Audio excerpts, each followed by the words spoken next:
Well, we're back here at Mako Bears Lake, 10 days later roughly. We promised you this thing was going to be painted. The 1972 Celica, it just came out of the paint booth. Well, not just out, it's actually dried. We can touch it. We're going to show you the whole thing in a second or two. This looks marvelous. Looks amazing. What's going on, Daryl? What happened? It's painted, it's blue and shiny. Now, it might look weird to you because it's on an angle right now. Actually, you got a couple stages going. You just come out of the paint booth. You got some other stuff happening here as well. We'll probably show folks in a minute. Yeah. So you've got it jacked up so you can get an access point to that. And but let's just talk about paint for a moment. What do you think, Chris? I think it looks fabulous. I couldn't believe it when we walked in. I was just blown away. What a difference, because we've seen the car in all the various stages. Yep. And now everything, I mean, it looks good to go. But it's not, you're going to tell us that. No, we got a lot more to do to it yet, but it's in the, we're in the downhill stage now, so. Now this is not obviously the paint booth, this is a prep area. We saw your rockin' awesome paint booth the last time we were here. Yeah. You kicked us out of. We cleaned it indeed. We cleaned it before we painted this car, but yeah. And you know what, you were talking about that blocking the last time, that process you showed us about how to sand it across. Now I know the fruits of your labor. This thing is straight as an arrow. This is straight. This is, not to toot our straight horn, and smooth, but absolutely, yeah. I would put this up against any 72 Celica out there, North America wide. This is as straight as it gets. But this is like, you see the paint job? Yeah. This is just your window trim and baseboard and your paint on the walls. All your expensive, all your money was spent straightening metal, applying fillers, blocking, primer, block, and there's literally 300 hours into this body. Amazing. Now Chris noticed something here. What are these holes for? Yeah, I know, I've been asking every time. What are these holes for? I'm kidding, really. we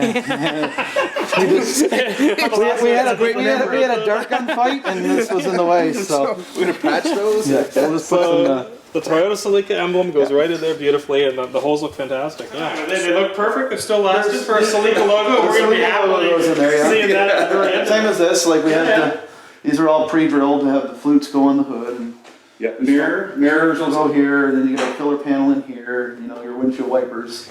So and you mentioned all the hours of time that have gone into this, because when you look at it right now, the paint looks super expensive. And it's really all the work that's going underneath. Yeah, it's really naked, and this paint isn't specially stock ordered or anything. It's number 5 or something? No, it's I can't remember the color right off my head. Yeah. It's actually a Lexus color, indigo ink metallic, or indigo ink pearl, I think it is. And you guys put a sticker on the door for the future so you know what color to wear? I'm teasing. No. Because it looks better than the factory, right? So it's like a drug dealer, repeat business. He has to come back. He wants us to match it. So. And check out the front. This is Chris. Remember the last time we were here? We were talking about this spoiler. Yeah, I can't believe this is the same thing. We talked about how this came from California, from a place called Toy Sport and everything, and it's secret here, isn't it? It's a little fiberglass mold. Yeah, you wouldn't. It's all been molded in and seamed in and sanded and primed and blocked, so it looks like it's all one piece, but this is fiberglass mounted to the factory valance panel. It looks fabulous. The work's fantastic on that. Yeah. The way they do it on the form that Colin was on is different than the way we did it, but I think this is a lot better. Beautiful.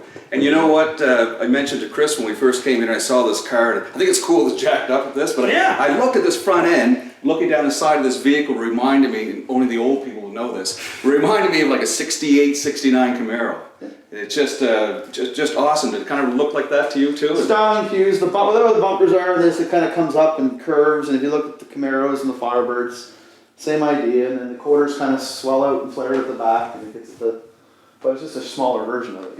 Yeah, because I'm talking to Colin, the owner, and it looks like when they designed this, lots of cues from Italy and from American muscle cars and everything. It's amazing. Just imagine what this is going to look like when these little grills are put back on here. There's like a cover goes here, and then there's a little, remember... Well, there's the grill, like you said, there's the grill that's going to go on the front here and everything and stuff. It's beautiful. But I think Colin's putting in the high-intensity display lights. Oh, and they're putting a little bit different, not grills, but the modern technology into an old car. Yeah, absolutely. So it's not it would look kind of stupid if you put the same old trim and badging on it. You've updated everything else, you update the other trim a little bit. Oh no, this is super. We normally don't park them at 40 degrees, but we're loving the angle. It's selling big time. You notice I'm walking around this car and I don't even want to touch it. It's alright, it won't hurt. It's okay if Daryl touches it because he's the guy who's going to fix it. He marks it, but I'm not going anywhere near it. But the job that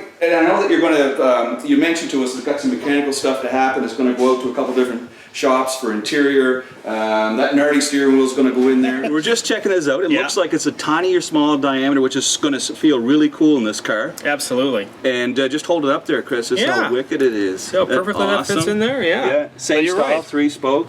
But beautiful. And the difference in quality, you can see it right off the bat. And of course, the original one, just plastic. We still got the hole in the top where we're going to put that. They're going to be putting that, it's like a little sunroof. It's like a vinyl folding sunroof. It will feature that some point in time. But and then it'll come back and you're going to do some buffing and the paint job is awesome now. But you didn't point out. Last time we talked about the interior. Yeah. Look at this. Last time you were talking about this, they had that thick kind of floor insulation, and you went through the painstaking trouble to take that all out and remove it. It looks sharp in there now. I just used, believe it or not, a little propane torch. Amazing. Just heat the floor up from the underside and chiseled it out, and it didn't come out, you know. I'm pretty sure there was a few 4-letter words. But it looks fantastic. It looks brand new. So then we cleaned it all up, and then we sealed up all the. It's been patched up a few spots before we got it, but it's still solid.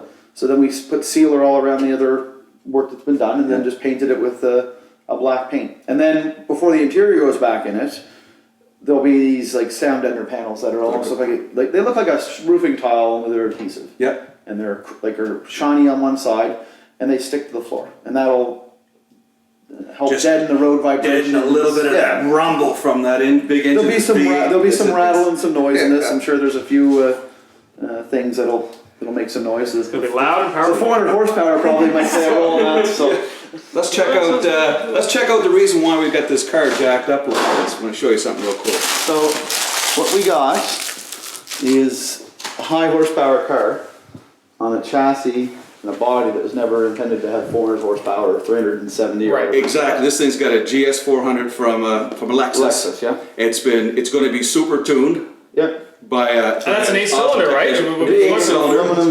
Only 4 to an 8. And only about 50 pounds heavier than the original 4-cylinder engine. Yeah. Right? So it's all aluminum. Yeah. So why do we got to do what you're doing? Well, it's just the potential for the chassis to twist. I mean, we cut a big hole in the roof, or we didn't, but there's a hole in the roof for a full back vinyl roof.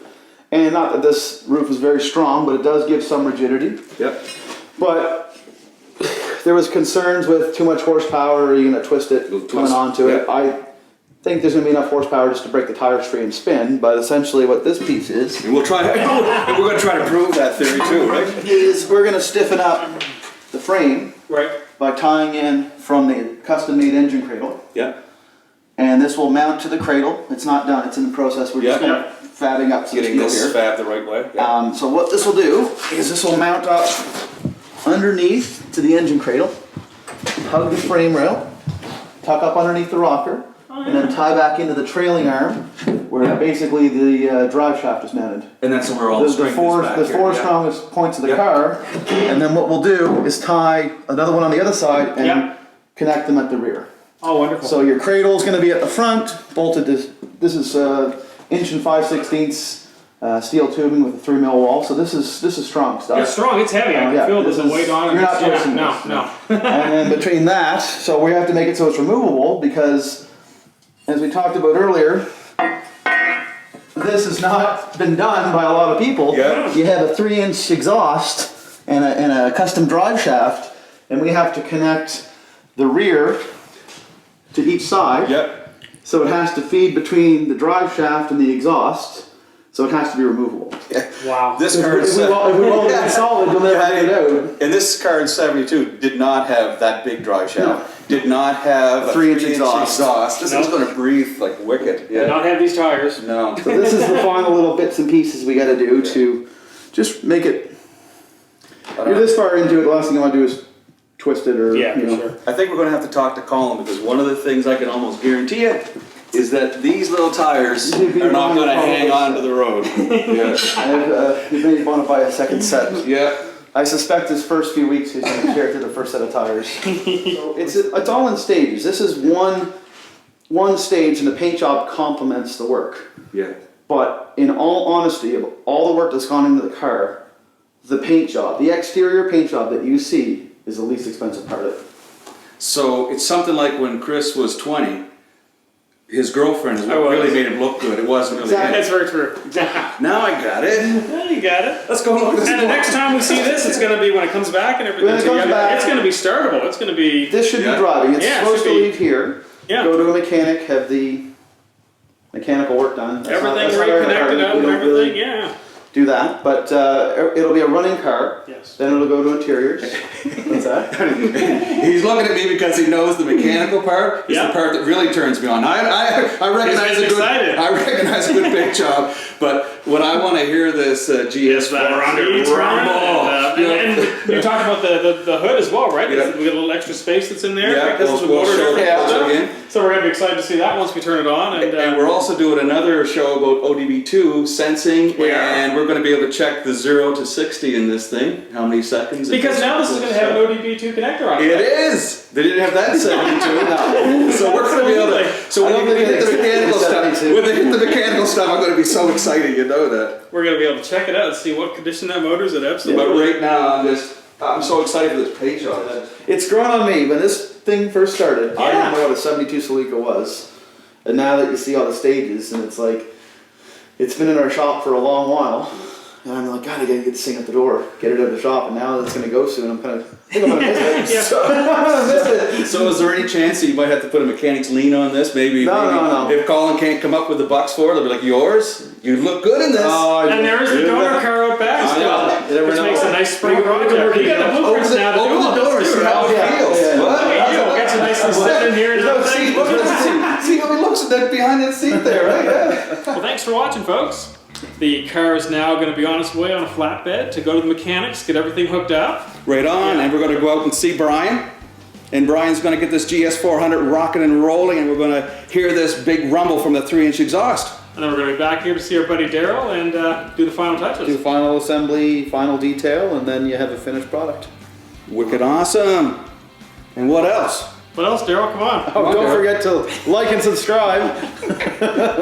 See you next time. See you next time. See you later. Man, you learn fast. Oh, I tried. You're not just a good